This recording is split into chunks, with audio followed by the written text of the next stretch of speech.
বিশ্বজুড়ে এখন খবরের ঘনঘটা। ইউক্রেন রাশিয়া যুদ্ধ চলছেই, ভারত পাকিস্তানের সম্পর্ক ক্রমশ তলানিতে যাচ্ছে। এদিকে চীনের সঙ্গে জাপানের সম্পর্ক নতুন করে উত্তপ্ত হতে শুরু করেছে। বলা বাহুল্য, গোটা দুনিয়ার নজর এমনই বড় বড় খবরে। কিন্তু এরই অন্তরালে বাংলাদেশে ঠিক কি ঘটছে? আগামী বছরের ফেব্রুয়ারিতে যে নির্বাচন হওয়ার কথা আছে, সেটি কেমনভাবে পরিচালিত হবে? নির্বাচনের পর ডক্টর মোহাম্মদ ইউনূস ঠিক কি করবেন? স্বপ্নের সোনার দেশ গড়ার পর তিনি কি ফের বিদেশে পাড়ি দেবেন, নাকি এখানেই ডেরা গাড়বেন? বঙ্গোপসাগরের অগুন্তি ঢেউ যেভাবে উপকূলে এসে আছড়ে পড়ে, তেমনি নানা প্রশ্নের জন্ম দিচ্ছে বাংলাদেশের জাতীয় রাজনীতিতে। ফেব্রুয়ারির আগে ও পরে দেশের ভবিতব্য কোন দিকে যেতে চলেছে, তারই বিশ্লেষণমূলক প্রতিবেদন থাকছে আজকের প্রতিবেদনে।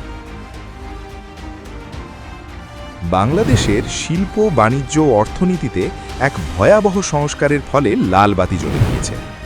ইউনূস সাহেবের বিদেশ থেকে আমদানি করা আলাদিনের জিন কিছু দেওয়ার পরিবর্তে সব লুটে নিয়েছে। এখন প্রশ্ন, দেশের একমাত্র সম্বল সম্পত্তি গণতন্ত্র কি চিরতরে লুট হতে চলেছে? আর তা যদি হয়, বাঙালি নদী যেমন আবর্জনার খালে পরিণত হয়েছে, তেমনি বাংলাদেশ আন্তর্জাতিক দুনিয়ার কাছে একটি গার্বেজ বিনে, মানে জঙ্গি সন্ত্রাসীদের আঁতুর ঘরে পরিণত হবে। ডক্টর ইউনূস আগামী ফেব্রুয়ারিতে গণতন্ত্রের উৎসব পালন করার প্রতিশ্রুতি দিয়েছেন, কিন্তু সেখানে আওয়ামী লীগের প্রবেশ নিষেধ।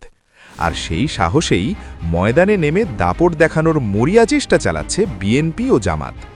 ছোট দল, কোণঠাসা দল, কচি নেতাদের দল সবাই এখন জল মাপছে, পাল্লা ভারী বুঝে ঝুলে পড়ার তাল করবে। এখন প্রশ্ন, ডক্টর ইউনূস কার দলে ঝুলে রয়েছেন? গত কয়েক মাসের রাজনৈতিক গতি প্রকৃতি বলছে জামাত ও কট্টর ইসলামী দলগুলিকে জায়গা করে দেওয়ার মরিয়া চেষ্টা চালাচ্ছেন তিনি। সেই সঙ্গে হিজাব পরা, নেতিয়ে পড়া তার কিংস পার্টির সদস্যরাও আড়ালে আবডালে জামাতের হয়ে মাঠ পর্যায়ে খেলে বেড়াচ্ছে।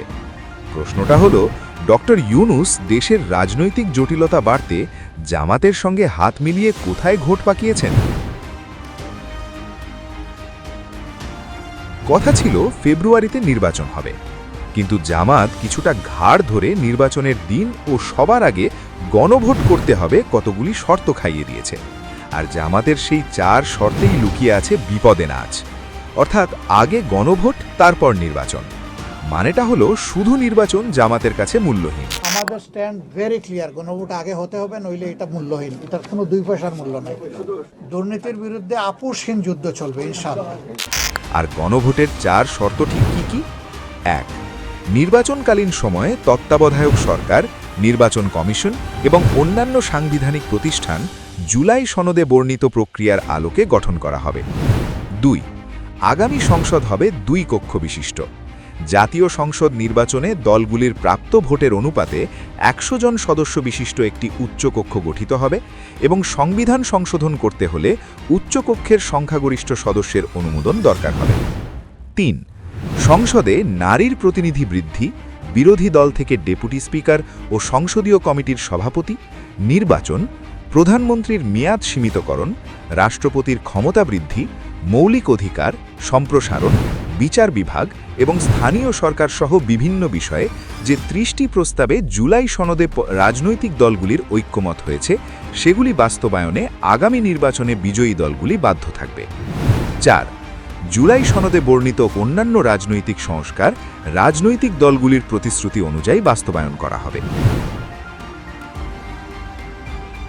জুলাই সনদ মানেটা হলো বাংলাদেশের রাজনীতি থেকে আওয়ামী লীগকে চিরকালের জন্য নির্বাসিত করা এবং সেটিকে রাষ্ট্রীয় কাঠামোয় প্রতিষ্ঠিত করা।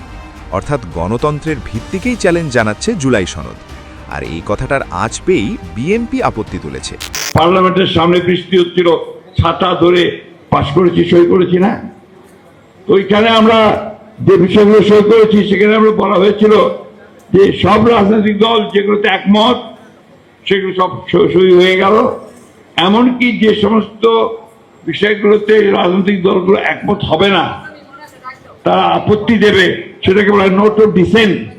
সেই নোট অফ ডিসেন্ট লিপিবদ্ধ করা হবে এবং সেটা এখানে রাখা হবে, সনদে রাখা হবে। রাখা হয়েছে, এটা তো আমরা সই করেছি। আর এখন ওনারা যেটা প্রস্তাব উত্থাপন করলেন প্রধান উপদেষ্টার কাছে সেখানে ওই নো টু প্রিসেন্টের কোনো কথাই নাই।